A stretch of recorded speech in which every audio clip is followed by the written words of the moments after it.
이 시간은 사람에게서 영광을 취하지 아니하노라는 제목으로 같이 하나님 말씀을 나누도록 하겠습니다. 저는 이 한 해 동안 가장 스트레스를 많이 받는 때가 따로 있습니다. 그때가 바로 총동원 전도 주일입니다. 여러분들이 보실 때는 어떨지 모르겠지만 저는 그때가 다가오면 잠도 잘 오지 않고요. 그리고 밥도 제대로 먹지 못합니다. 제가 평소에는 2인분씩 먹는데 총동원 전도주일만 돌아오면 1인분씩 밖에 못 먹겠더라고요. 여러분, 이 배가 그냥 만들어진 배가 아니라 다 밥으로 쌓아 올린 배입니다. 예. 저는 총동원 전도주일이 되면 큰 스트레스를 받습니다. 사람들이 많이 오지 않으면 어떡하나? 코로나가 아직 끝나지 않았는데 오기는 올까? 안 되면 책임을 어떻게 져야 하지? 그런 생각을 한 적도 있었습니다. 차라리 아파서 그냥 병원에 입원했으면 좋겠다. 그러면 내가 책임을 지지 않아도 되니까. 이게 말도 안 되는 생각인데 그런 생각을 한번 한 적이 있었습니다. 2019년 총동원 전도주일에는 정말 그 스트레스가 너무 심했습니다. 그런데 다행히 전도주일 당일에 300명이 넘는 분들이 교회에 오셨습니다. 너무 감사하지요.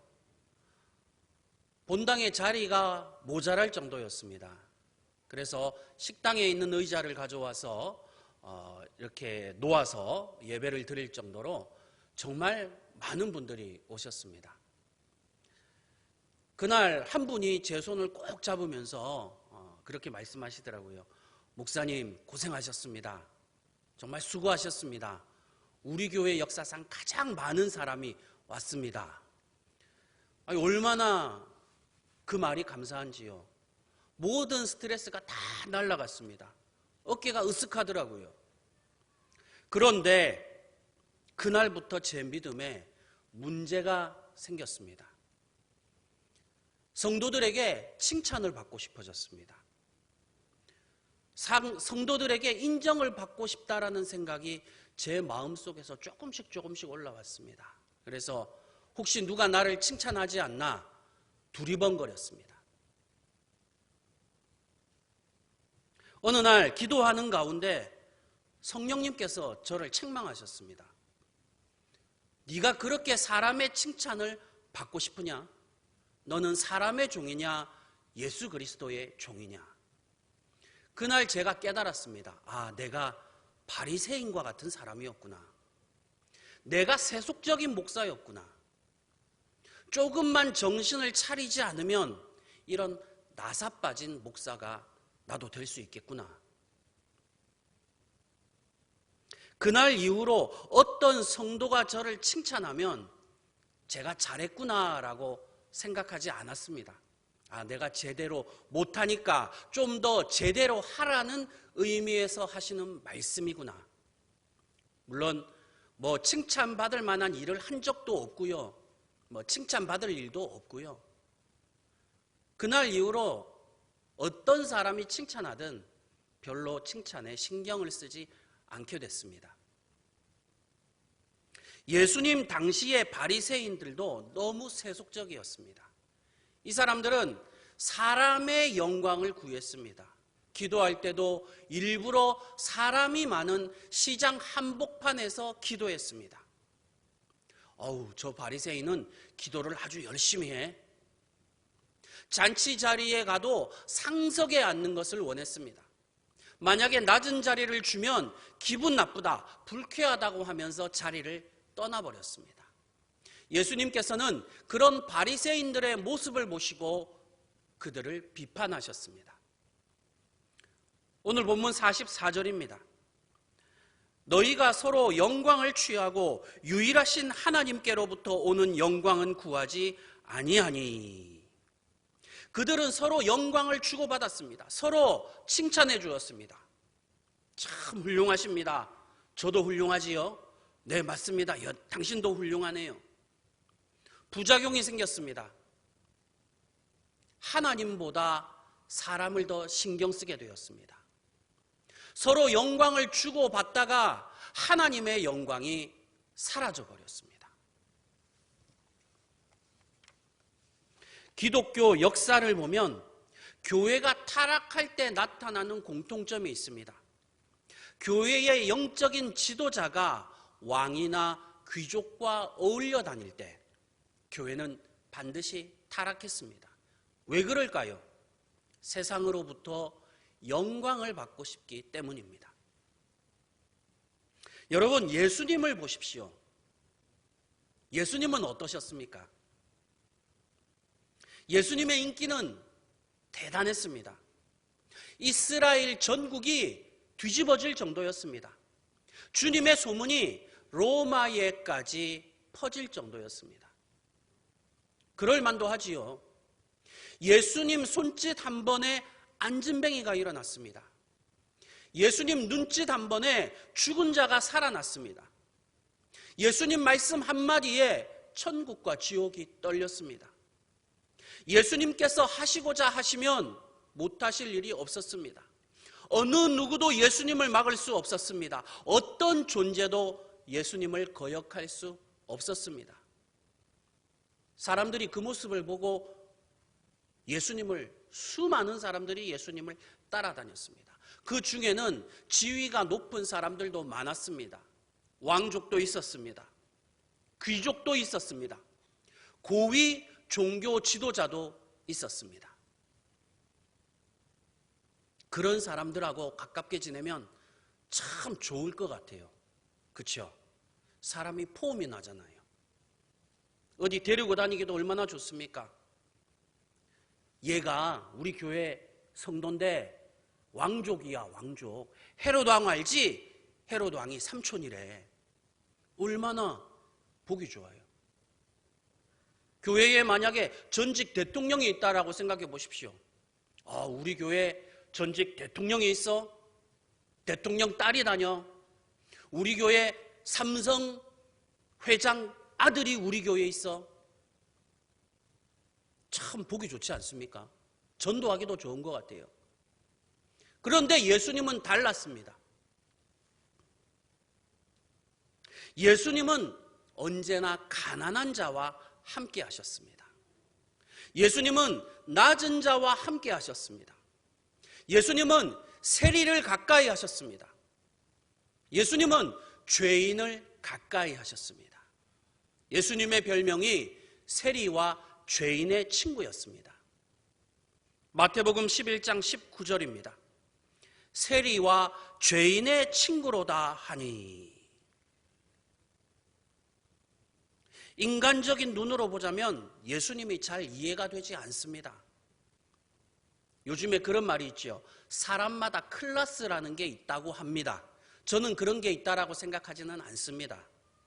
사람마다 클래스가 있어요. 예수님 정도의 클래스라면 왕족은 데리고 다니셔야 합니다. 재벌을 데리고 다니셔야 해요. 그런데 예수님께서는 왜 그토록 천한 자를 택하셨을까요? 예수님은 왜 굳이 멸시받는 자를 택하셨을까요? 고린도전서 1장 28절입니다. 하나님께서 세상의 천한 것들과 멸시받는 것들과 없는 것들을 택하사 있는 것들을 폐하려 하시나니. 예수님은요, 세상 영광에는 도무지 관심이 없으셨습니다. 지나칠 정도였어요. 아니, 꼭 굳이 그렇게까지 할 필요 있나 싶을 정도였습니다. 예수님은요, 사람에게서 영광을 취하시지 않으셨습니다. 오늘 본문 41절입니다. 예수님 말씀입니다. 나는 사람에게서 영광을 취하지 아니하노라. 예수님은 사람으로부터 칭찬이나 영광을 구하신 적이 없으셨습니다. 왜냐하면 예수님 그분 자체가 이미 하나님의 영광의 광채셨기 때문이에요. 히브리서 1장 3절입니다. 이는 하나님의 영광의 광채시요. 예수님은요, 이미 하나님의 영광으로 충만하셨어요. 또 다른 영광을 구하실 필요가 없으셨어요. 여러분, 예수님 한 분만으로 넉넉한 줄 믿습니다. 예수님 한 분만으로 충분한 줄 믿습니다. 예수님 한 분만으로 차고 흔들어 넘치는 줄 믿습니다. 예수님 외에 뭐가 더 필요하겠어요? 예수님 한 분이면 다 되지 않나요? 세상 영광으로 비하자면 사실 솔로몬만한 사람이 없습니다. 솔로몬의 지혜를 듣기 위해서 주변의 나라들마다 서로 조공을 바치겠다라고 했어요. 한 해 솔로몬이 받아들인 조공이 금만 666달란트입니다. 이게 잘 느낌이 안 오시죠? 한 달란트가 약 35kg입니다. 그러면 666달란트는 금무게만 23톤입니다. 23,310kg. 제가 인터넷으로 찾아봤습니다. 요즘 금 시세가요, 1g에 75,000원입니다. 666달란트 황금을 돈으로 환산하면 1조 7,482억 5천만 원. 아이고, 거기서 하나만 떼서 나한테 주지. 그렇죠? 성경에서는 말하기를 솔로몬 당시에는 은을 귀하게 여기지 않을 정도였다. 에이, 과장도 아무리 그래도 은인데 실제로 그랬답니다. 그렇게 엄청난 세상 영광을 누렸던 솔로몬이 어떻게 됐습니까? 우상 숭배자가 되고 말았지요. 실패한 왕이 됐습니다. 이스라엘에 가면요, 아네모네라는 들꽃이 있습니다. 사진을 한번 보겠습니다. 이거는 야생화입니다. 저렇게 이스라엘에, 제가 저번에 성지순례를 갔더니 저렇게 이스라엘의 들판에 듬성듬성 저렇게 피어 있습니다. 이 아네모네는 색깔이 참 예뻐요. 제가 핸드폰으로 찍은 사진이 하나 있는데 다음 사진 한번 보여주세요. 색깔이 참 묘하죠. 참 예뻐요. 저 아네모네라는 저 꽃이. 개 양귀비하고도 비슷하게 생겼는데 물론 다릅니다. 요즘에는 우리나라도 아네모네를 수입해서 키우기도 하는데 추명국, 대상화, 바람꽃이라고도 부릅니다. 성경에 나오는 백합화가 바로 이 아네모네를 말합니다. 예수님께서는 이 아네모네를 보고 이렇게 말씀하셨습니다. 솔로몬의 모든 영광이 이 아네모네 꽃 한 송이만 못하다. 누가복음 12장 27절 예수님 말씀입니다. 솔로몬의 모든 영광으로도 입은 것이 이 꽃 하나만큼 훌륭하지 못하였느니라. 여기서 말하는 이 꽃은 바로 아네모네를 의미합니다. 예수님께서 보실 때요, 세상 영광이라는 것이 하나님 만드신 이 꽃 아네모네 한 송이만도 못하다고 하셨습니다. 여러분, 그런데 우리는 그렇게 생각하나요? 우리는, 저도 사실 그렇게 생각하지 못하겠어요. 여러분, 그 아네모네 꽃 한 송이를 선택하실 것입니까? 아니면 솔로몬의 황금 23톤을 선택하실 겁니까? 1조 7,482억 5천만 원이 있고 아네모네 꽃 한 송이가 있습니다. 솔직하게 말하면 저는 돈을 선택할 것 같아요. 그게 우리 한계지요. 그게 바로 우리의 모습입니다. 여러분, 한번 상상을 해보십시오. 우리가 나중에 죽어서 예수님의 심판대 앞에 섰습니다. 예수님께서 물으십니다. 너는 무엇을 가지고 왔니? 예수님, 저는 황금 23톤을 가지고 왔습니다. 예수님께서 아네모네 꽃 한 송이를 탁 보여주시면서 너는 이 꽃 한 송이만도 못한 것을 뭐 하려고 이까지 들고 왔느냐? 이게 얼마나 창피스러운 일입니까? 여러분이 솔로몬의 그 모든 영광, 그 황금 23톤도요, 예수님 앞에서는 아네모네 꽃 한 송이만큼도 쳐주시지 않는다라는 겁니다.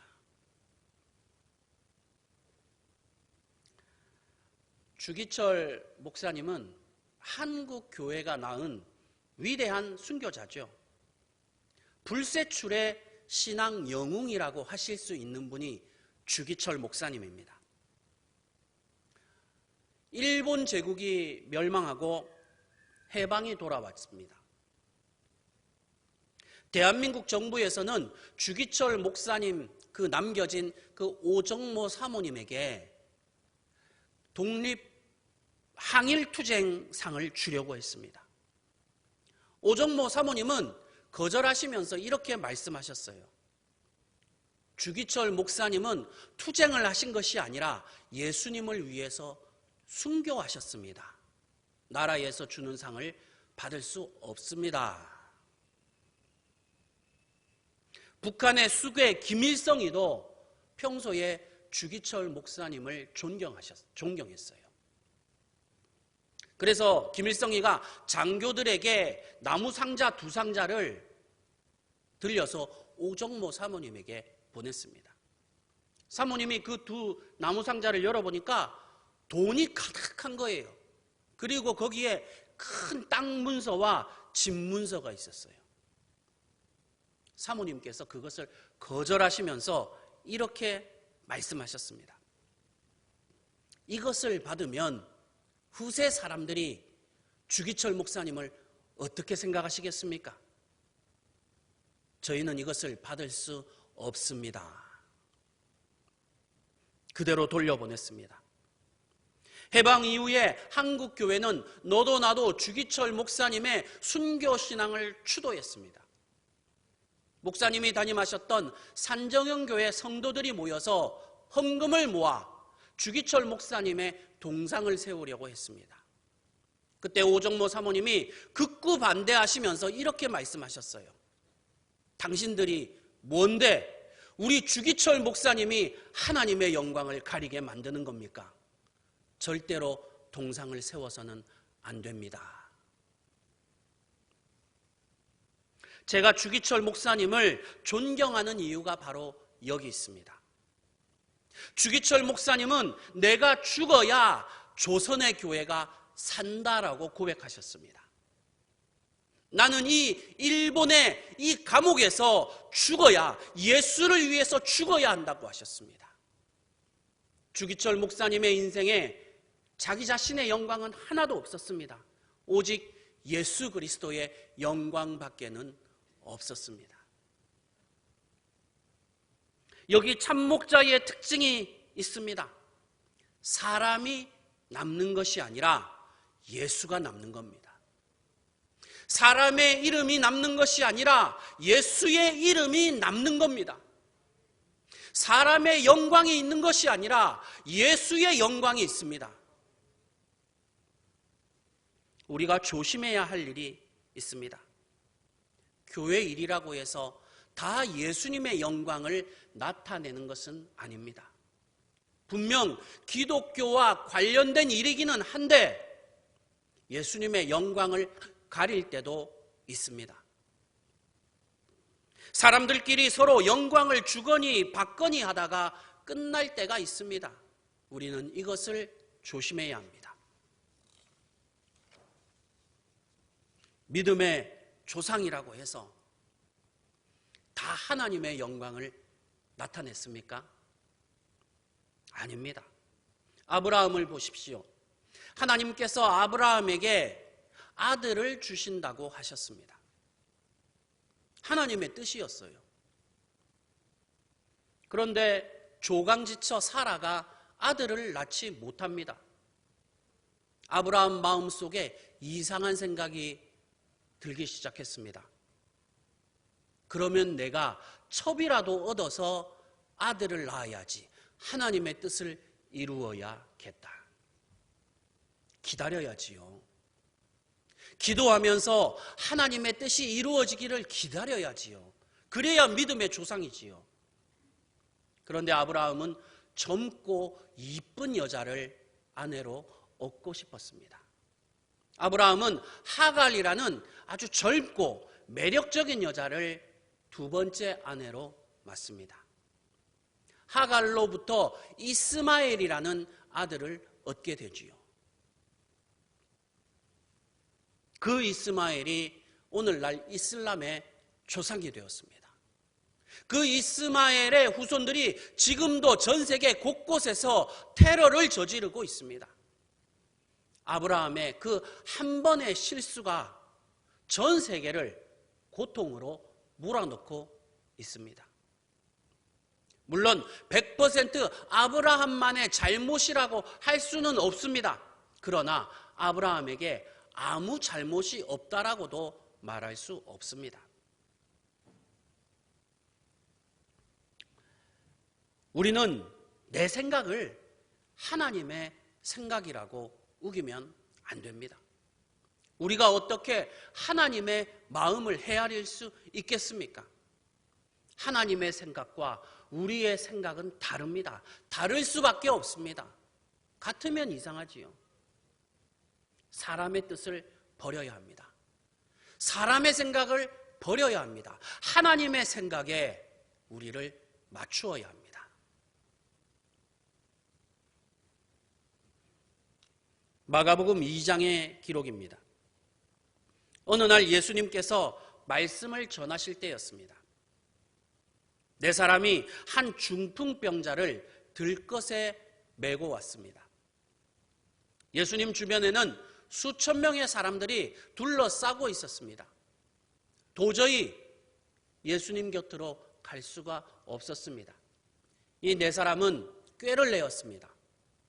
중풍병자를 메고 지붕 위로 올라갔습니다. 그리고 지붕을 뚫었습니다. 그 구멍으로 중풍병자를 매달아서 예수님 앞에 내렸습니다. 예수님께서 그 모습을 보시고 감동을 받으셨습니다. 작은 자야, 내 죄사함을 받았느니라. 그 자리에 서기관들이 있었습니다. 그들의 마음에 악한 마음이 일어납니다. 하나님밖에 죄를 살 자가 없는데 저 예수라는 사람이 무슨 권세로 사람의 죄를 사한단 말인가? 예수님께서 그들의 악한 마음을 보시고 주변에 있는 사람들에게 말씀하셨습니다. 나에게 죄를 사하는 권세가 있음을 너희로 알게 하겠다. 예수님께서 병자에게 말씀하셨습니다. 작은 자야, 나를 보아라. 예수를 보아라. 그리고 일어나서 너의 들것을 들고 집으로 돌아가라. 그 중풍병자가 벌떡 일어났습니다. 사람들이 모두 깜짝 놀랐습니다. 당시의 상황을 성경은 이렇게 묘사하고 있습니다. 누가복음 5장 26절입니다. 모든 사람이 놀라 하나님께 영광을 돌리며, 모든 사람이 다 하나님께 영광을 돌렸다고 했습니다. 기적이 나타나서 그랬을까요? 병고침의 역사가 나타나서 그랬을까요? 아닙니다. 그곳에 바로 예수님이 계셨기 때문입니다. 그곳에 예수님이 임재하셨기 때문에, 그곳에 예수님께서 존재하셨기 때문에 그들이 모두 하나님께 영광을 돌린 것입니다. 우리는 이것을 명심해야 합니다. 예수가 없는 곳에는 하나님의 영광도 없습니다. 예수가 계셔야만 하나님의 영광이 있는 줄로 믿습니다. 예수가 없는 곳에는 하나님의 생명도 없습니다. 예수가 있어야만 그곳에 하나님의 생명이 있는 줄로 믿습니다.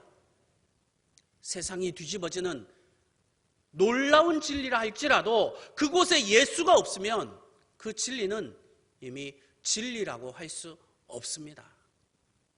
예수가 있을 때에 진리가 참 진리되는 줄로 믿습니다. 말씀을 정리하고 마치겠습니다. 우리는 사람의 영광을 구하지 말아야 합니다. 예수 그리스도의 영광을 구해야 합니다. 사람을 바라보지 말고 주님 말씀에 순종하면 주님께서 큰 은혜와 능력을 여러분에게 부어주실 줄 믿습니다. 이런 은혜가 여러분 가운데 충만하시기를 주님의 이름으로 간절히 축원합니다. 기도하겠습니다.